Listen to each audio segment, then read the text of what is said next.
and welcome to Logan Sounds Off, where I talk about books, music, and a whole lot more. I'm your host, Logan Kelly.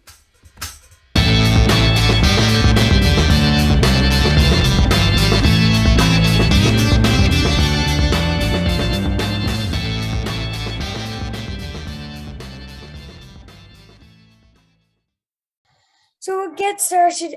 Rikki, for those who don't know about you, could you tell us a little bit about yourself? What would you like to know? Would you like to know about me, or would you like to know about the podcast I do? What would you like to know? A little bit of both. Okay. Well, I am a podcaster. That seems to be my actual title, my job designation as it stands just now.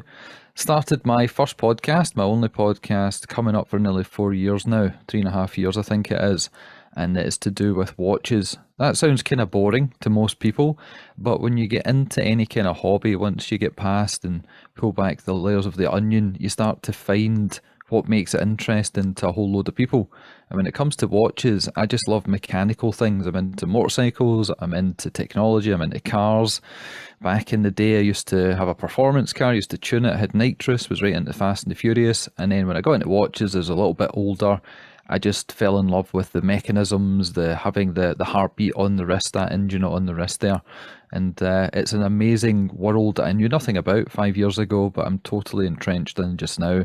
Been across the world, been to Dubai, been to Switzerland, all to do with watches, meeting artists, creators, people that produce these little movements, right through to graphic designers, people that paint with enamel on the dials, create interesting and funky complications, new ways of telling the time, plus obviously the historic ones. And that's pretty much what I do. So I'm the host and co-founder of the Scottish Watches podcast. Wow. So what is your favorite thing about making the Scottish Watches podcast? It's speaking to people that are enthusiastic, right? It's speaking to somebody, again, it sounds boring when I explain this to people. Oh my God, watches, are they a thing? Do people still wear those kind of things? Turns out, yeah. And because, you're wearing a watch, I can see it there through the webcam. Yeah, I was just going, I'm doing this to my face while the watch is showing. Yeah. But that's just, people do still wear watches. So anyways, continue, sorry. Yeah, they do. No, not at all. As I say, I've been into it for 5 years, and the reason that I love doing the podcast, I say the podcast's only been 3.5, it's speaking to enthusiastic people, and that is people that have started a watch company, maybe during lockdown, they were furloughed, or worse, they lost their job, their career, their business, and they decided to give something else a go. But then there's people we speak to that have been in the industry for 50 years, and they're just as enthusiastic as the day they first started. There's a gentleman that's probably most well known currently in the watch industry, a guy called Jean-Claude Biver, and he's been with so many brands throughout the decades. He's reinvigorated the watch industry multiple times, brought back many dead brands to the forefront, and he is still as keen in his 70s as he was in his 20s and 30s. So it's speaking to people that are super enthusiastic about what they do, and it doesn't matter if they're young. They could be a guy that's 18 years of age that's just starting out, or it could be somebody in their 70s. Wow. Well, that is probably one of the best answers you could ever give. Apart from watches, what are your other hobbies? Oh, right. Well, I did allude to it slightly earlier. Cars, motorcycles, music, technology, stuff like that. So when I was a kid, I was into tech, and that was obviously well before the internet was popular. That was in the 90s. So I dicked around with computers, did programming, did graphic design work, moved into DJing, moved into cars once I could get my license and bought my first car. Started a car magazine, similar to Max Power, Fast Car magazine. Those are things that you will know nothing about, but your dad will be able to tell you about it after we finish recording. And then it went from there, moved into events management, ran car shows for people that would tune, modify, add sound systems. And then it's kind of come full circle into motorcycles more recently, and then obviously watches. And I still have a hand in all those things. I like retro video games, I enjoy Marvel movies, science fiction, right the way through. So I've got a very wide and varied interest level, and I keep them all kind of going, because you never want to go 100% into the one thing, because then you can become bored of it and fall out of love. So I like to have a lot of plates spinning with my hobbies and interests. Wow. As you know, I am 10. What did you do when you were what did you want to do when you were 10? So what school level are you at? Is it I don't know what the designations are over there. Is it primary 1 to 7 over there? We have that. Uh, you've got juniors from senior and from first to sixth class. That's primary school. Then you've got first year to sixth year, which is secondary school, and then in the middle of the 6 years in secondary school, there's transmission year, which is optional, and then you've got college. So I'm in primary school in fourth class. So you're in primary 4. Just trying to think what I was doing in primary 4, what I was thinking about. That is a good question. I had no idea. Back then, I liked football, and I grew out of that pretty quick. So I had the stupid ideas, as most kids probably had, that they wanted to become a professional footballer because it looked like a lot of fun. But as I grew older and I moved up through the primary ranks into secondary, it was technology, it was computing that I was interested in. I get really, really into that. Did a lot of things with computers that maybe the police wouldn't like to know about back then, but you know, it has been many years and I've been a good boy since. So I was into this kind of tech stuff, and that was my plan through secondary, was to become a programmer, a coder, software developer, something like that, because that's kind of what I liked. I did a little bit of it, but then life took me on many different journeys to where I am today. Well, as you know, this podcast is mainly about music and books. Have you ever had a favorite genre, and what Scottish bands would you recommend? Interesting. So, funnily enough, when I was in my later teenage years, I started DJing. Well, I'd actually produced music way back when I was younger, probably the early 90s, just into secondary school. I got a decent computer and started learning how to make music on it. And it wasn't as you would do nowadays with VSTs and different sequencing programs. It was very rudimentary and basic.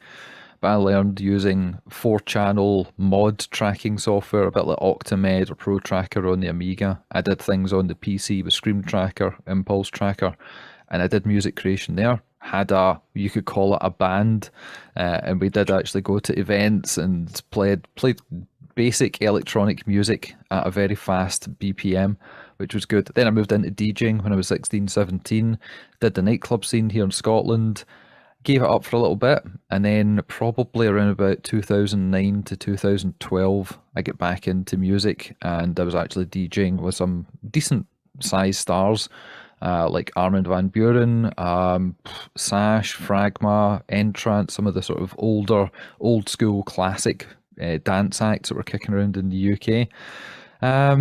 Yeah, that was kind of there. So Scottish bands you asked about, difficult one. There are so many right across the board, from, I don't know, Texas Big Country, Dire Straits, right the way through to Lewis Capaldi, Jerry Cinnamon. Probably one that's most close to my heart, if you can call it a band, it's more a PA, and that would be TTF, The Time Frequency. And that's a band that was probably the first CD that I bought, and they're a dance music outfit. They're still going to this day, and I'm actually really good friends with the frontman, John Campbell. And funnily enough, this Saturday, which we're recording this on Tuesday the 24th of May, this Saturday coming, I am filming his big sort of annual concert, sans the COVID years, at the Braehead Arena, where there'll be tens of thousands of people hopefully turning up for that one. Wow. And then when we were talking about music that you like, those Scottish, once you said Big Country and Dire Straits, I just went, okay, wow. Because I like Big Country. I've got one of their CDs, and I love this. Dire Straits just popped out of my head. They're going, what's it? I have a Dire Straits record as well. So they're great picks for Scotland. And then Lewis Capaldi is new and upcoming, and then of course the Time Frequency as well. So now, back to your speciality. What are 3 of your favorite watches? No pressure. No pressure. I wish you'd given me a cheat list ahead of time so I knew you were going to ask. What can I talk about? Well, first of all, the question would be, when will this show go live? When will people be hearing this?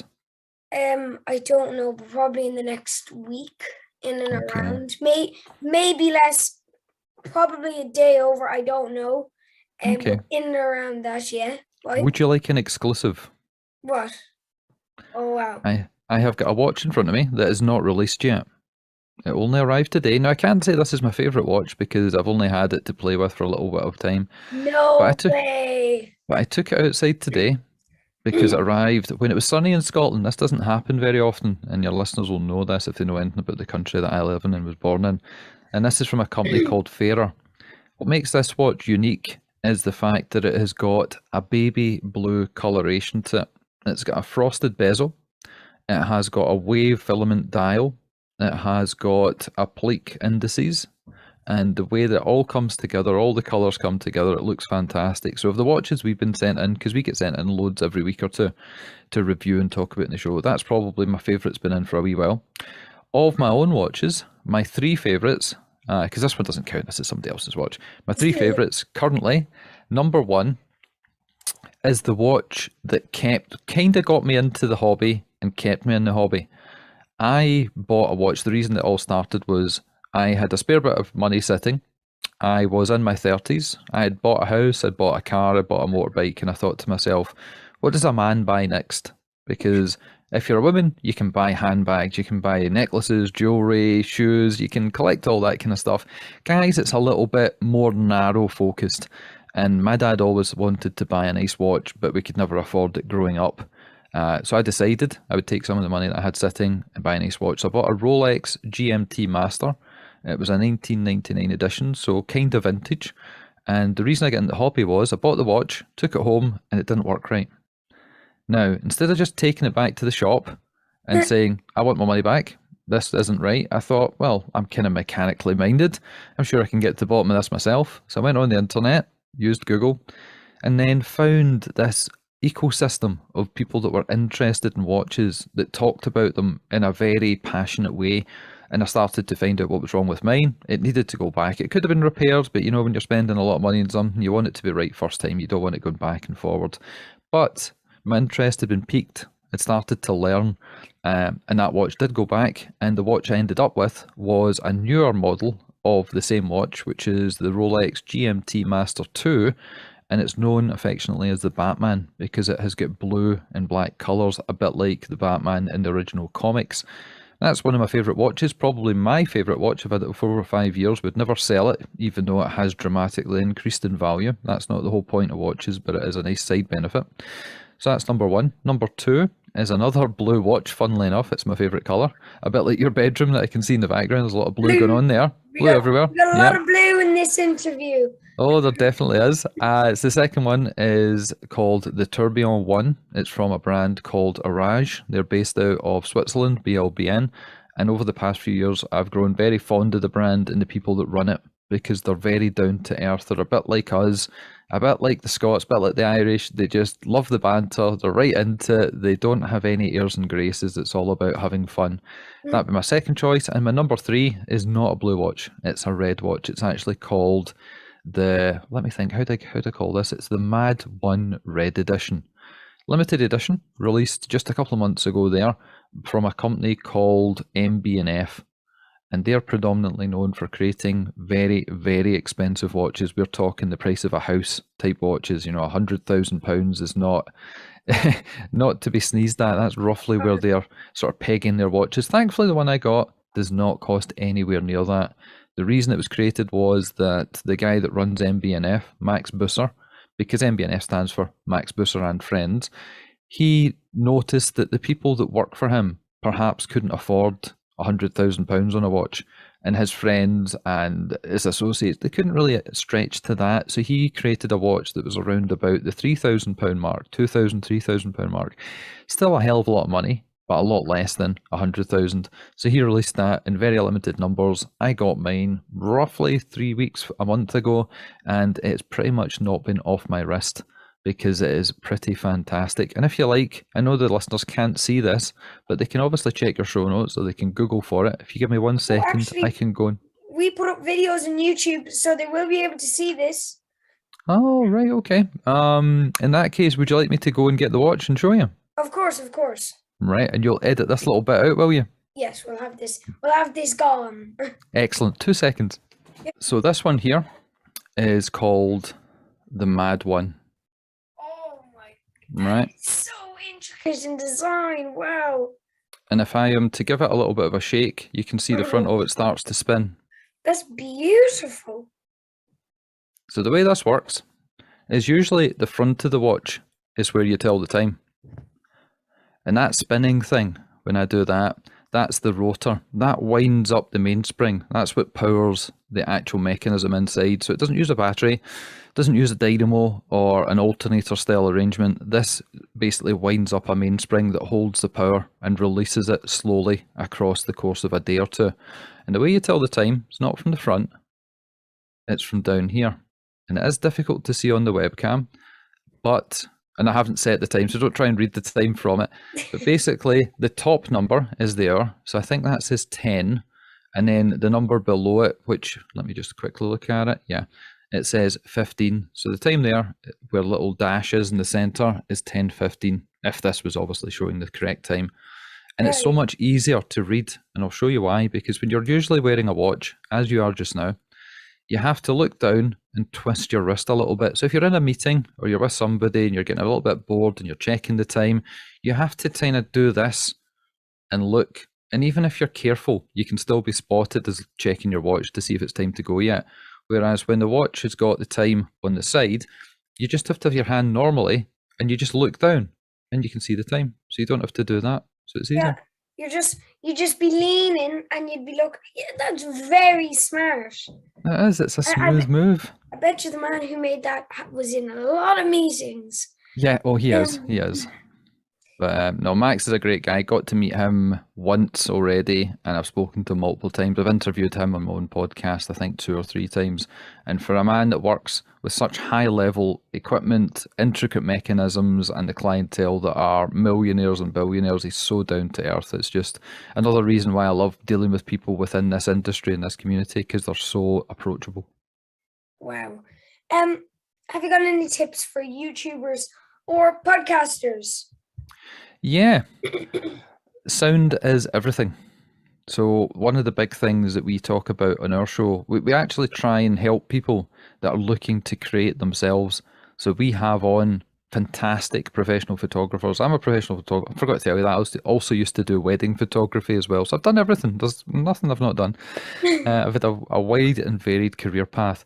But even though I know how to operate a camera, there's always somebody that is at a different level to you, and we're always learning. So we've had on some amazing creators, photographers, or even more recently, we had somebody on to talk about audio, because that is the forgotten part of it. You can have the best looking video in the world, but if your audio is subpar, people don't want to listen. They want to kind of tune out and go somewhere else. So my main thing is get your audio down correctly. Also, if you're podcasting, learn how to speak properly. Slow down what you're saying. Watch out for saying things like and ah and you know, crutch words that you bring into conversations. That's something we find with guests all the time. And you don't know you're doing it when you're speaking normally. It's only when you record yourself and play it back the first few times that you spot all these little things and you try and work them out.